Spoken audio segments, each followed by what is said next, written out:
वो रटने वाला नहीं है। पेपर 1 समझने वाला है। पेपर 1 को समझिए और जितने भी बहुविकल्पीय प्रश्न आप पेपर 1 का सोल्व करेंगे, पेपर 2 के लिए आप दृष्टि का और गोविंद पांडे की किताब ले सकते हैं और एक यूथ पब्लिकेशन की आती है जो क्वेश्चन बैंक, उसको लीजिएगा ताकि उसका एक्सप्लेनेशन सही रहता है। फिर बाद में जो उपन्यास या नाटक लगा है उसके लिए आपको यूट्यूब चैनल का सहारा ले सकते हैं जो 5 यूनिट से लेकर 10 यूनिट तक है। जैसे एक बहुत ही अच्छी यूट्यूब चैनल मुझे लगी हिंदी में, अनुराज हिंदी अकेडमी। अनुराज हिंदी अकेडमी, जिसपे पढ़ने का कंटेंट क्या बोले फिर एक बार? अनुराज हिंदी अकेडमी। उस टीचर का नाम है रजनीश कुमार, जो ऑनलाइन पढ़ाते हैं। वो जेएनयू से उन्होंने अपना पीएचडी किया, एमफिल किया, जेआरएफ किया और वो मतलब अभी छपरा में असिस्टेंट प्रोफेसर है। नमस्कार, मैं दर्शन सुधाकर आपका स्वागत करता हूं। मेरे साथ इस समय भैया हैं और जो जेआरएफ उत्तीर्ण हैं, इसी बार किए हैं पिछले साल। और भैया सबसे पहले आप अपना नाम बताइए और विश्वविद्यालय।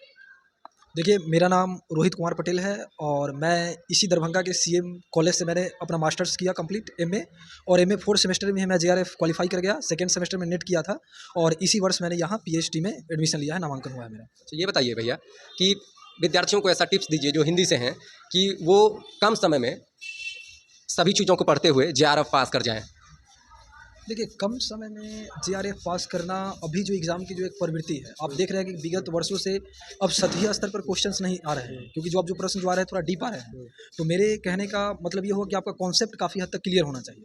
जब आपका कॉन्सेप्ट क्लियर होगा तो मैं देखिए सिर्फ जेआरएफ क्वालिफाई करना ही नहीं है, मैंने अक्सर तौर पे बहुत सारे जेआरएफ क्वालिफाइड बच्चों को भी देखा है। यहाँ तक कि अगर आप उनको ये कह दीजिए कि वो रामचंद्र शुक्ल पे 10 लाइन बोल पाएंगे, वो नहीं बोल पाएंगे। हिंदी आलोचना का विकास कैसे हो उस पर वो नहीं बोल पाएंगे। तो एक तौर पे एग्जाम निकालना, मेरे कहने का मतलब होता है जो प्रमाणिक पुस्तक है, जैसे रामचंद्र शुक्ल है, डॉक्टर नगेंद्र है या रामस्वरूप चतुर्वेदी का हिंदी साहित्य संवेदना का विकास है, उन किताब को पढ़िए ताकि साहित्य की एक बेहतर समझ विकसित कीजिए। उसके बाद आप जेआरएफ हो। फिर उसके बाद आप जेआरएफ आपके लिए वो बेटर है, क्योंकि वो कारगर होगा। मतलब अन्यथा आप देखे होंगे कि जो बच्चे जेआरएफ क्वालिफाई कर जाते हैं, पीएचडी की उनकी तैयारी करनी पड़ती है उनको।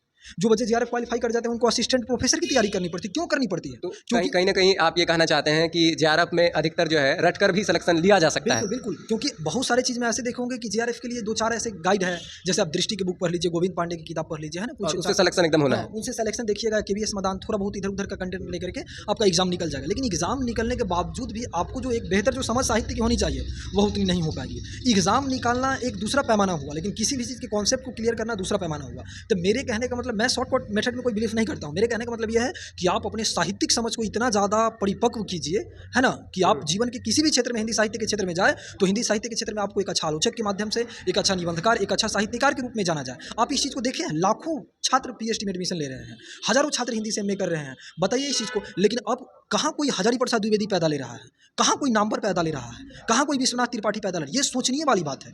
हिंदी साहित्य में इतनी कंटेंट है, इतनी सामग्री पढ़ने की आ चुकी है, लेकिन फिर भी अच्छे आलोचकों की कमी है, अच्छे निबंधकार की कमी है। आप अपना आंख दौड़ा करके नजरिया देखिए। समकालीन वर्तमान के दौर में तो ये सच भी है, और हालांकि बहुत लोग लिख भी रहे हैं, लेकिन उतना नहीं है जितना कि होना चाहिए। उतना नहीं होना है जितना होना चाहिए। आप आलोचक देखिए वर्तमान के दौर में तो बहुत गिने चुने मिलेंगे, एक सामान्य तौर पर उतना नहीं मिल पाएगा। तो मेरे कहने का मतलब ये होता है, जो नेट का जो सिलेबस है, सिलेबस को निकालिए, सिलेबस में जो भी प्रमाणिक पुस्तकें लगी है उनको पढ़िए, पढ़ करके केवल पढ़िए नहीं, पढ़ करके उन पर सोचिए, एक आलोचनात्मक के तौर पे सोचिए, एक आलोचक की भांति सोचिए, है ना। और जो भी लगी है टेक्स्ट बुक उसको पढ़िए, और एक लंबा समय का अंतराल लेकर के जब आप तैयारी करते हैं तो आपको एक समझ की भी विकसित होती है, और मतलब जो होती है, मतलब आपका कॉन्सेप्ट भी क्लियर होगा, है ना। तो मेरे कहने का मतलब ये है, जब आप जाइए तो एक आप साहित्य के छात्र हैं ना, तो साहित्य की आप में समझ होनी चाहिए। अच्छा, जैसे कि परीक्षा पास करने के लिए, जेआरएफ पास करने के लिए कुछ किताबों को, जैसे दृष्टि का जिक्र किया, गोविंद पांडे को, वो किताब पर्याप्त है? हाँ, देखिए, परीक्षा क्वालिफाई करने के लिए मैं आपको बता देता हूँ, जो सच बात बता दीजिए। हाँ, सच बात, जो परीक्षा, जैसे पेपर 2 के लिए आप दृष्टि का और गोविंद पांडे की किताब ले सकते हैं और एक यूथ पब्लिकेशन की आती है जो क्वेश्चन बैंक, उसको लीजिएगा ताकि उसका एक्सप्लेनेशन सही रहता है। फिर बाद में जो उपन्यास या नाटक लगा है उसके लिए आपको यूट्यूब चैनल का सहारा ले सकते हैं जो 5 यूनिट से लेकर 10 यूनिट तक है। जैसे एक बहुत ही अच्छी यूट्यूब चैनल मुझे लगी हिंदी में, अनुराज हिंदी अकेडमी, जिसपे पढ़ने का कंटेंट। क्या बोले फिर एक बार? अनुराज हिंदी अकेडमी। उस टीचर का नाम है रजनीश कुमार, जो ऑनलाइन पढ़ाते हैं। वो जेएनयू से उन्होंने अपना पीएचडी किया, एमफिल किया, जेआरएफ किया और वो मतलब अभी छपरा में असिस्टेंट प्रोफेसर है। तो उनका चैनल बहुत ही अच्छा है स्टूडेंट के लिए। अगर जो स्टूडेंट नहीं जानते उनका इस्तेमाल कर सकते हैं पेपर 2 के लिए। 5 से लेकर 10 तक बहुत अच्छे से बताते हैं चीज़ों को। हर यूनिट को उन्होंने काफ़ी विस्तार से रखा है, वो प्रमाणिक पढ़ाते हैं। मतलब उनका चैनल मुझे बहुत ही अच्छा लगा, और मेरे बहुत सारे मित्र हैं विभाग में जो उनके चैनल की प्रशंसा करते हैं। तो आप अनुराज हिंदी अकेडमी को देख सकते हैं। पेपर 1 के लिए आप नवदीप कौर या तलवीर सिंह का वीडियो देख सकते हैं, है ना। और पेपर 1 के लिए आप केवीएस मैदान की बुक को पढ़िए। और देखिए, नेट में दरअसल ये होता है कि नेट में प्रैक्टिस बहुत मायने रखता है। आप जितना एमसीक्यू क्वेश्चन को सोल्व करते हैं, जितना ज़्यादा क्वेश्चन को आप प्रैक्टिस करते हैं, आपका कॉन्फिडेंस उतना ही बढ़ते जाता है। एमसीक्यू क्वेश्चन को कंप्लीट कीजिएगा, आपको बहुत सारा चीज़ कंप्लीट होगा। तो आप बराबर मतलब पढ़ने के अलावा भी आप बहुविकल्पीय जो प्रश्न है उसको बनाया कीजिए। और बाकी कंटिन्यूअसली नेट में कंटिन्यूअसली पढ़ाई रखिए, जो पढ़ाई आपको कंटिन्यू होना चाहिए। और क्रम बाई क्रम पढ़े, पहले इस यूनिट को पढ़े, जो यूनिट आपको आसान लगता है पहले उस यूनिट को कंप्लीट करें, फिर डिफिकल्ट चीज़ों को पढ़ें। पेपर 1 में जो समस्याएँ रहती है उसको किस तरह से हल करें या कैसे क्या करें? पेपर 1 में तो सबसे पहली बात यह है कि पेपर 1 रटा नहीं जा सकता है। पेपर 1 को समझने की कोशिश कीजिए, क्योंकि पेपर 1 का क्वेश्चन हर बार एग्जाम में हर तरीका से रहता है। अगर जैसे शिक्षण का स्तर है या रिसर्च का टाइप है, टाइप ऑफ रिसर्च है, एक्शन रिसर्च हुआ, तो एक्शन रिसर्च को अगर आप ढंग से समझे रहिएगा तो एक्शन रिसर्च का कोई भी क्वेश्चन आपसे बनेगा, वो रटने वाला नहीं है। पेपर 1 समझने वाला है, पेपर 1 को समझिए और जितने भी बहुविकल्पीय प्रश्न आप पेपर 1 का सोल्व करेंगे उतना ही आपका बेहतर होगा। अच्छा, जिसको कुछ पता ही नहीं है तो वो क्या करेगा? जिसको पता नहीं है वो एक काम करे, वह केवीएस मदान का बुक ले ले और या वही फिर ऑनलाइन या ऑनलाइन सोर्सेस अगर लेना चाहता है तो बाइजू एकेडमी पे एक गुलशन अख्तर मैम और तोबिसा शुक्ला पढ़ाती है, उनका देखिए बिगिनर के लिए वो सबसे बेस्ट चैनल है। मतलब काफ़ी सिंपल टर्म में चीज़ों को समझाने की कोशिश करती है। मैंने उससे ज़्यादा साधारण लैंग्वेज में नहीं देखा यूट्यूब पे अब तक। दिसंबर में जो परीक्षा में शामिल हो रहे हैं उनको कौन सा गुरु मंत्र देना चाहेंगे आप? उनको मैं ये देना चाहूँगा कि सबसे पहले वो सिलेबस ले और अपने स्टडी टेबल पर सिलेबस को रखे और यूनिट बाई यूनिट, जैसे जो कहानियाँ लगी है पहले उनको पढ़ जाना चाहिए कहानियाँ। जो निबंध लगा है, जितने भी 10 निबंधकार का निबंध है तो 10 निबंधकार का निबंध पूरा पढ़ जाए। 13 उपन्यास है, कम से कम उपन्यास को अगर नहीं पढ़ सकते हैं तो कम से कम उपन्यास की कथा वस्तु जान जाए, उस उपन्यासकार की रचनाओं को याद कर ले और उपन्यास की कथा को एक सारांश टाइप से संक्षिप्त में पढ़ ले, उसका पात्र याद कर ले, उस उपन्यास का मूल भाव क्या है वो याद कर ले, ताकि उसको पैटर्न एक समझ में आए और क्वेश्चन को आराम से सोल्व कर सके। कविता है तो कविता को एक एक करके जैसे एक दिन में 4-5 कविता को कंप्लीट करते जाए, धीरे धीरे जितना जल्दी उस सिलेबस को कंप्लीट कर लेंगे, कवर कर लेंगे, उतना ही बेहतर रहेगा और साथ ही साथ प्रैक्टिस को भी जारी रखें। ये है। अच्छा, तो ये मैं आपसे एक और सवाल करूंगा कि आप छोटे शहरों में रहने के बावजूद भी जेआरएफ जैसी परीक्षा को उत्तीर्ण कर लिए, किसी ने गाइड किया, किसी सर ने, किसी सीनियर ने आपको बताया?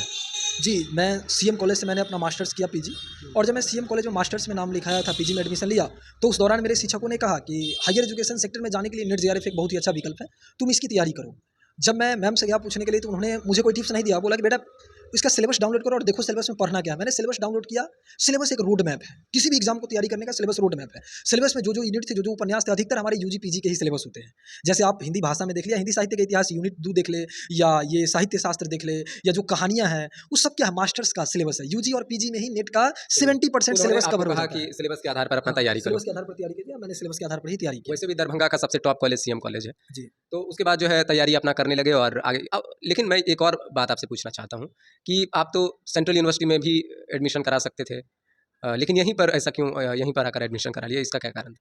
देखिए, इसका कारण ये था कि मैं इसी यूनिवर्सिटी से करना चाहता था रिसर्च, मैं दूर नहीं जाना चाहता था अपने घर हाँ, से, मैं क्योंकि आप घर लोकल से- यहाँ के हैं। हाँ, क्योंकि मैं यहाँ का लोकल हूँ और सबसे बड़ी बात यह है कि मेरे घर में सदस्य नहीं है, मैं ही हूँ, मेरी माँ है, मेरा छोटा भाई है, तो घर की जिम्मेदारियाँ भी मेरे ऊपर है, क्योंकि बचपन में ही मेरे पिताजी विकलांग थे, उनका देहांत हो गया, तो घर की सारी जिम्मेदारियाँ मेरे हैं। तो घर की जिम्मेदारियों का निर्वहन करते हुए मैं यहाँ से रिसर्च करना चाहता था। लेकिन मैं आपको इतना भी कहूँगा कि मैं यहाँ से, आप कहीं से भी रिसर्च कीजिए, आप कहीं से मास्टर्स कीजिए, कहीं से पीएचडी, लेकिन सेल्फ स्टडी बहुत मायने रखता है। आप किसी भी सेंट्रल यूनिवर्सिटी के स्टूडेंट को टक्कर दे सकते हैं, बशर्ते जो भी चीज़ में कॉन्सेप्ट आपका क्लियर होना चाहिए। आप पढ़ते रहे, जितना पढ़िएगा, जितना ज़्यादा सेल्फ स्टडी कीजिएगा, कॉन्सेप्ट उतना ही ज़्यादा क्लियर होगा। भैया की बातों को समझने के बाद मैं ये समझ पा रहा हूँ कि देखिए जेआरएफ या नेट का परीक्षा रटकर भी पास किया जा सकता है, उसका सिलेबस ऐसा है, अवधारणा है, लेकिन अधिक से अधिक आपको फैक्ट ही रटना पड़ेगा। सच्चाई ये है, भैया का ये भी कहने का भाव है कि अगर आप जेआरएफ पास कर भी जाते हैं, अगर आप में स्किल नहीं है, अवधारणाओं को अच्छे से समझे नहीं है, तो भविष्य में तो आपको असिस्टेंट प्रोफेसर ही बनना है, तो वहाँ पर एक आपको काफ़ी लंबे समय तक लेक्चर लेना पड़ता है, आपको छात्रों को समझाना पड़ता है, यहीं कहीं सेमिनार में बोलना पड़ता है। तो वैसी सब स्थिति में आपका जो ज्ञान है, आपके बोलने की जो स्किल है, वो सब मायने रखता है। सिर्फ जेआरएफ निकाल लेना ही आपकी मानकता का